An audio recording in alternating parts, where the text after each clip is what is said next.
Assalamualaikum warahmatullahi wabarakatuh. Teman-teman, kembali lagi di channel YouTube saya, Khairun Imam. Gimana nih kabar kalian? Semoga kita semua selalu diberi kesehatan, kemudahan, dan juga limpahan rezeki dari Yang Maha Kuasa, teman-teman ya. Siapa di antara kalian yang nonton video ini sudah melihat mimik wajah, ekspresi dari Roy Suryo dan juga Rismond tentunya pasca ditetapkan sebagai tersangka oleh Polda Metro Jaya? Kalau belum, nanti kita simak bersama. Karena saya punya video di mana Roy Suryo ketika diwawancarai oleh awak media di Barreskrim Polri. Nah, karena kebetulan hari ini Roy Suryo, Michael Sinaga, Bonatua itu ada jadwal di Barreskrim, teman-teman. Entah melaporkan ijazah Pak Joko itu seperti apa. Nah, ketika Roy Suryo dikonfirmasi atau ditanyai terkait dengan status tersangka dia, Roy Suryo seperti menelan ludah yang sangat berat, teman-teman. Seperti orang yang punya beban yang berlebih gitu dalam hidupnya. Dan ketika dia ngomong, itu seperti orang yang menahan tangis. Walaupun Roy Suryo sudah berkali-kali menjadi tersangka gitu ya kan, ternyata bebannya masih terasa, teman-teman. Dan Rismond ketika tampil di TV berhadapan dengan Andi Azwan, tidak biasanya Rismond itu slow, santai, suaranya tidak tinggi, tidak ngamuk-ngamuk. Ini ada apa ini? Apakah Rismond sudah kena mental? Karena kan Rismond baru pertama kali, teman-teman, menjadi tersangka. Mungkin ada kaget-kagetnya gitu ya kan. Ada surprise-surprise-nya gitu. Tapi kalau Tifa, saya nggak tahu nih Tifa seperti apa. Karena beberapa hari ataupun 2 minggu belakangan ini, batang hidung Tifa ini nggak kelihatan. Apakah dia sudah bersembunyi duluan, teman-teman? Aduh. Oke, sebelum kita mulai videonya, jangan lupa like, subscribe, dan share. Dan tanpa perlu berlama-lama lagi, mari kita mulai videonya berikut ini. Setelah ditetapkan jadi tersangka, suara Roy Suryo terdengar seperti menahan tangis dan kesedihan. Lah iyalah bakal dipenjara lagi. Ajanes, ada juga Mas Mike, dan tentu kisi-kisi hukumnya oleh Pak Abdul Ghafur adalah sesuai dengan itu, dan itu adalah hal yang sangat bagus untuk diinformasikan. Tugas saya nantinya adalah, saya karena selaku ahli yang ditunjuk untuk juga dalam kasus ijazah yang kemudian digugat ke beberapa pihak. Sedih banget ya, Roy Suryo oleh loh. Pak Dr. Bonatua selaku prinsipal ya, Komisi Informasi dan pihak-pihak yang lain-lain, yaitu saya akan memberikan analisis nantinya tentang apa yang terjadi. Nangis dan saja, Roy. utamanya adalah dengan Undang-Undang Keterbukaan Informasi Publik Nangis saja, nomor nangis 14 saja, tahun apa-apa 2008 dan Undang-Undang Kearsipan ya nomor 27. Jadi artinya apa? Suaranya. Saya memang kebetulan dulu selaku salah satu tim yang menyusun undang-undang. Sikap saya apa? Saya senyum, saya menyerahkan ke kuasa hukum, saya tetap mengajak untuk semua yang ke-7 orang lain, ke-8 orang untuk tetap tegar. Ini adalah perjuangan kita bersama rakyat Indonesia, selaku masyarakat yang bebas untuk melakukan penelitian atas dokumen publik, tidak untuk dikriminalisasi, dan aparat itu juga fair dan adil. Karena tanggapan saya datar saja ya. Jadi ini adalah bagian dari resiko perjuangan. Bahwa ketika kita meneliti dokumen orang yang mantan orang terkuat nomor 1, ya inilah resikonya. Jadi yang kami sayangkan satu poin ya, dengan kesimpulan bahwa identik atau bahkan otentik, dan dengan pengujian forensik dan segala macam itu, tapi satu yang kurang, kenapa nggak ditunjukkan pada saat tadi penetapan tersangka? Kenapa tidak ditunjukkan dokumen nanti di pengadilan yang katanya diuji tersebut, yang katanya asli tersebut, begitu. Jadi ya ini seperti gelar perkara main-main, seperti ketika gelar perkara khusus, ketika kami hadiri yang lalu. BIM TV juga hanya berani menampilkan fotokopi itu pun versi digital, dan pada gelar perkara khusus. Jadi kalau misalnya pokoknya dia harus masuk gitu kan? Ya, harus. Saya dengar itu dari misalnya pendukung-pendukungnya. Masuk. Pokoknya tidak mau tahu. Nah, ini kan cara penegakan hukum yang menurut saya tidak benar, dan seharusnya Prabowo Subianto tidak boleh lagi mengulangi tragedi ini di era pemerintahan presiden sebelumnya.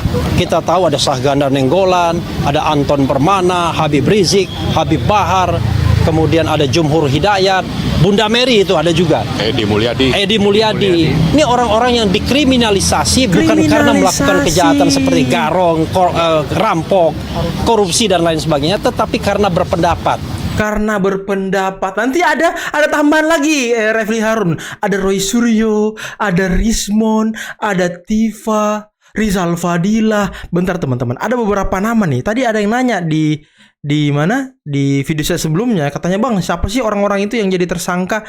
Nah, itu kan hanya inisial tuh yang disebutkan. Nah, ada Egy Sujana, ada Kurnia, Rizal Fadila, Ruslam Effendi, Damai Hari Lubis. Nah, itu. Jadi ada tambahan lagi nanti, Refli Harun. Nah, jadi jangan ngemis-ngemis ke Pak Prabowo, nggak usah. Nanti ini prosesnya sedang berjalan nih. Jadi jangan ngomong-ngomong kriminalisasi dah, jangan. Makanya kalau orang berpendapat kemudian bisa dikriminalisasi dan kemudian bisa divonis, maka negara kita adalah negara yang sontoloyo. Ini adalah kemenangan, bukan kemenangan hanya Pak Jokowi, tapi ini adalah kebenaran yang hakiki dari seluruh masyarakat Indonesia. Merdeka. Ya, sekali lagi terima kasih kepada teman-teman jurnalis, teman-teman wartawan, teman-teman youtuber, teman-teman podcaster yang terus-menerus mengawal permasalahan ini selama 7 bulan sehingga kita mendapatkan hasil yang menggembirakan. Dan ini adalah bukan kemenangan dari Pak Jokowi, bukan kemenangan dari kita sebagai relawan Jokowi Prabowo Gibran, tapi ini adalah kemenangan seluruh rakyat Indonesia. 7 bulan loh. Kita tetap akan mengawal bersama tim kuasa hukum dari Pak Jokowi. Kita akan mengawal sampai putusan ini inkrah. Sampai ada vonis ya kan? Ya, jadi untuk Mas Suryo ya, 8 orang tersangka ini ya coba merenung kembali, kemudian baik-baik sama keluarga, makan yang enak ya, untuk siap-siap nanti bawa koper ke dalam. Bawa koper ke dalam ya kan. Dengar tuh Roy Suryo, makan yang enak, kumpul sama keluarga ya kan, apalagi tidur yang nyenyak tiap malam, pulang jangan terlalu larut. Itu yang hal yang harus Anda lakukan biar nanti ya nggak kagok ya kan. Utamanya Rismon. Kalau Roy Suryo kan sudah pernah gitu kayaknya ya, sudah pernah. Nanti Roy Suryo jangan lupa penyangga leher sama kursi rodanya ya.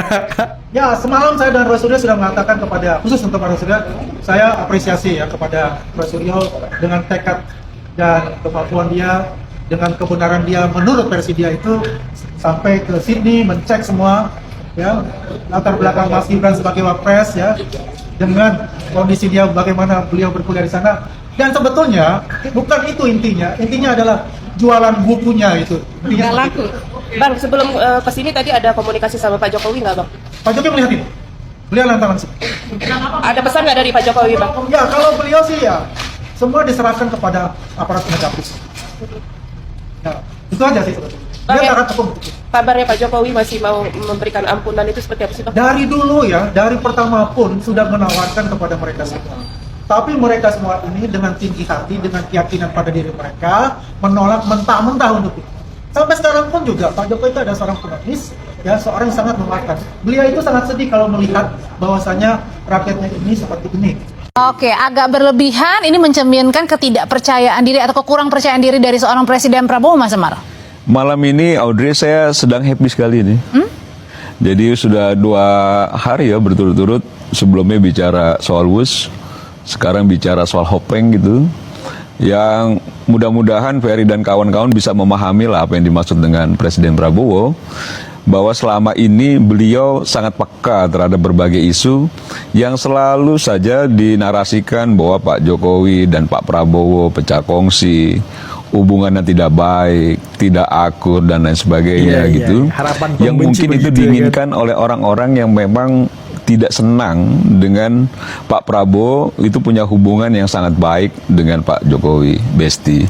Dan hampir semua latar belakangnya kan memang kita tahu secara irisan politik dan lain sebagainya yang mempersoalkan itu.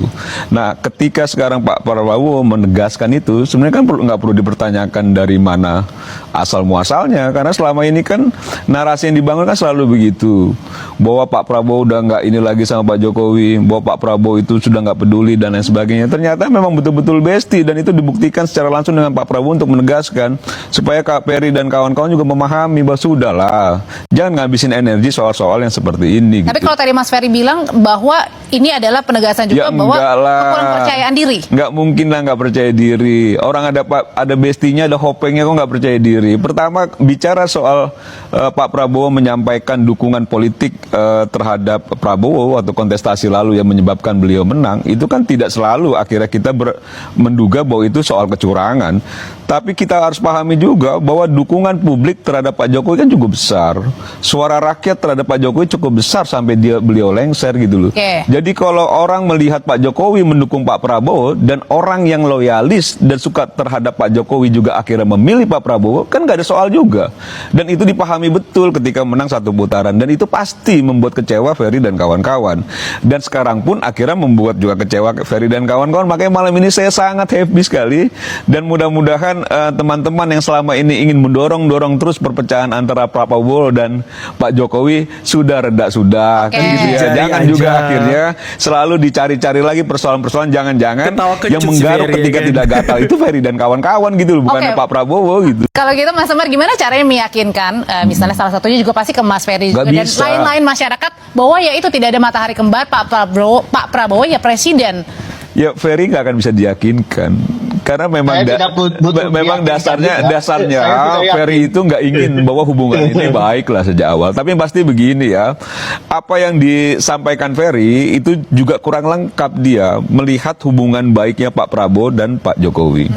Kalau kita bicara soal politik, kita tahulah kontestasi 2024 yang pada titik tertentu akhirnya Pak Jokowi meninggalkan PDI Perjuangan dengan Ganjarnya itu mendukung penuh Pak Prabowo. Dengan berbagai dengan dinamikanya, termasuk Mas Gibran ada di situ dan lain sebagainya.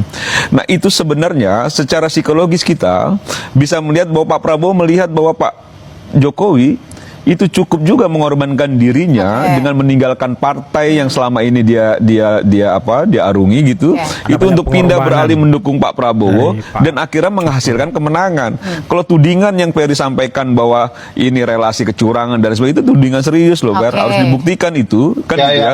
Karena menurut saya ketika itu dia menang satu putaran 58, sekian dan Pak Prabowo-nya itu dia ngerasa bahwa ini bestie dia yang begitu mendukung dan akhirnya sekarang dia sangat menghargai Pak Jokowi, dia sangat respect terhadap Pak Jokowi gitu ya. Itu kan menurut saya sah-sah saja. Artinya menghargai jasa-jasa dan tidak akan melupakan. Ya karena memang dia sudah teman baik, udah begitu saling bantu, saling dukung. Baik, sudah kita tangkap. Jadi kalau sama-sama menambah kebestiannya, ya harusnya kita senang lah, Fer. Kan ini tokoh bangsa ini. Baik, sudah gitu loh. Disampaikan ke publik gitu bahwa loh. Kenapa Pak Jokowi meninggalkan PDIP, ya karena Pak Jokowi bernafsu sekali 3 periode. Nah, itu tudingan juga yang perlu juga itu diperjelas. Karena Pak Jokowi sudah menyampaikan bahwa kalau itu soal 3 periode sama aja menampar mukanya sendiri. Itu clear. Gitu loh. Karena dia tidak pernah menyampaikan itu ya. Gitu loh. Menampar mukanya sendiri, coba bayangkan itu.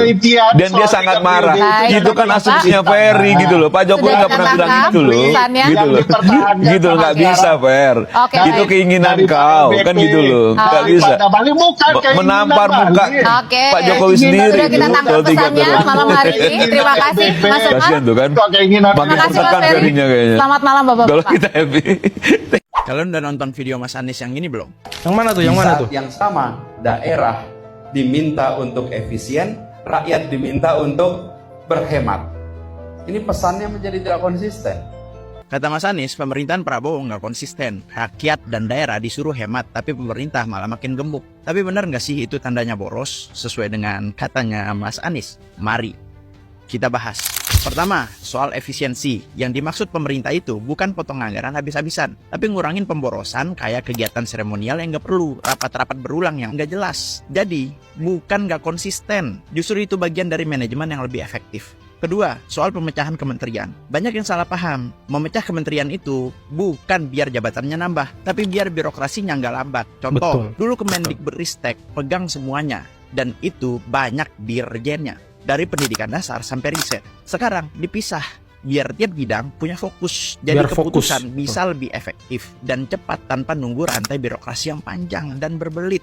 3, soal anggaran. Lebih banyak menteri bukan berarti lebih banyak anggaran. Yang ditambah itu bagian kerja, pembagian kerja, bukan duitnya. APBN kita itu udah atur dengan pagu yang tetap. Jadi tiap kementerian harus menyesuaikan, bukan minta tambahan anggaran, bos. Terus keempat nih, langkah ini sebenarnya sejalan dengan visi misi pemerintahan baru, percepatan eksekusi program prioritas katanya. Dengan struktur yang lebih spesifik, tiap kementerian bisa fokus ke sektor yang selama ini sering tumpang tindih, misalnya pangan, energi, digitalisasi, dan lain sebagainya. Jadi tujuannya bukan sekedar memperbanyak jabatan, tapi memperjelas rantai koordinasi, biar kebijakan bisa langsung turun ke lapangan tanpa nunggu terlalu lama. Kalau eksekusi makin cepat, hasilnya juga bisa lebih terasa buat masyarakat bawah. Dan ini sejalan dengan data Bappenas bahwa struktur sekarang bisa naikin efisiensi output sampai 12%. Intinya, pembesaran kabinet belum tentu pemborosan. Justru biar sistemnya nggak stuck di tengah jalan. Paham sampai sini? Gimana menurut kalian? Jangan lupa follow.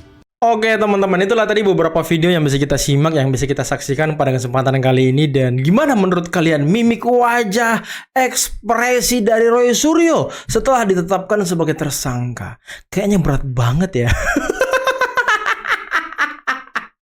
Kayaknya beban Roy Suryo itu ditambah 500 kg di pundaknya teman-teman. Tiba-tiba kaget, tiba-tiba shock.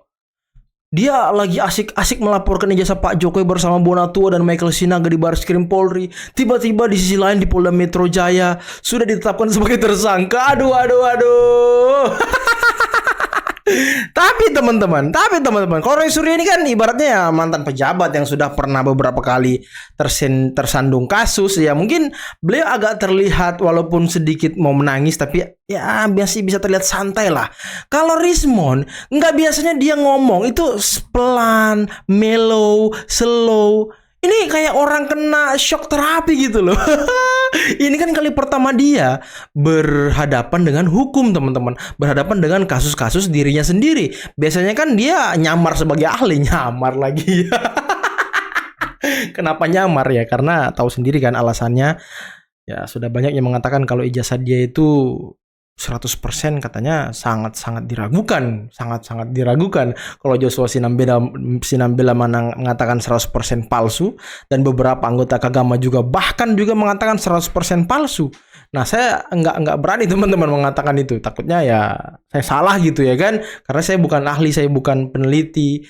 Seperti senior-senior kita di Kagama, senior-senior kita di digital forensik dan lain sebagainya. Ya kita hanya bisa mengatakan diduga kuat gitu. Itu palsu. Dan ya Rismon menerima uang negara dari hasil ijazah itu sebagai dosen dan juga pernah sebagai ahli beberapa kali di pengadilan di beberapa kasus-kasus besar, dan ini ya adalah sebuah penipuan. Tapi ada satu orang nih yang kita nggak tahu di mana rimbanya. Fauziah itu di mana dia teman-teman? Ini nggak kelihatan loh. Sudah 2 minggu kalau nggak salah ya, kurang lebih 2 minggu. Mungkin semenjak di acara yang di Solo itu, panggung rakyat atau apa gitu. Nah dari situ Tifa itu sudah tidak kelihatan batang hidungnya. Apakah dia kabur sembunyi teman-teman? Ataukah dia sudah dapat bocoran bakal jadi tersangka, makanya dia meloloskan diri sekarang? Nah di mana Tifa ini? Di mana Tifa ini? Biasanya dia selalu muncul pegang buku, muncul menawarkan buku, muncul bedah buku. Ini nggak ada lagi nih. Kemarin Roy Suryo pulang dari Australia, dia nggak datang, dia nggak ada. Setelah Roy Suryo ada di Indonesia beberapa hari, dia juga nggak ketemu Roy Suryo. Biasanya kan langsung tuh koordinasi mereka. Ini enggak. Kemana mereka ini? Dan sudah jarang kita melihat trio kwek-kwek ini jalan barengan teman-teman. Sudah jarang kita melihat Roy Suryo, Tifa, Rismon tuh jalan bareng. Kenapa ini? Apakah memang sudah ada pecah kongsi di antara mereka? Apakah sudah tidak kompak setelah ada isu mereka akan jadi tersangka ataupun bahkan sudah menjadi tersangka? Waduh. Nanti kita simak ya seperti apa kelanjutannya. Tapi benar sekali tadi kata Bung Andi Aswan bahwa ini adalah kemenangan masyarakat Indonesia. Bukan hanya kemenangan Pak Prabowo lagi. Bukan hanya kemenangan Pak Jokowi dan juga relawan serta pendukungnya, tapi ini kemenangan kebenaran yang hakiki. Wah, luar biasa ya. Benar-benar inilah Jumat berkah teman-teman. Jumat yang penuh dengan keberkahan. Jumat yang penuh dengan kabar-kabar baik yang membahagiakan, kabar-kabar yang sudah lama kita tunggu ya kan, akhirnya datang di hari ini. Oke, mungkin cukup sekian dulu video kali ini. Jangan lupa like, subscribe, dan share videonya. Akhir kata, billahi taufiq wal hidayah. Assalamualaikum warahmatullahi wabarakatuh. Bye-bye.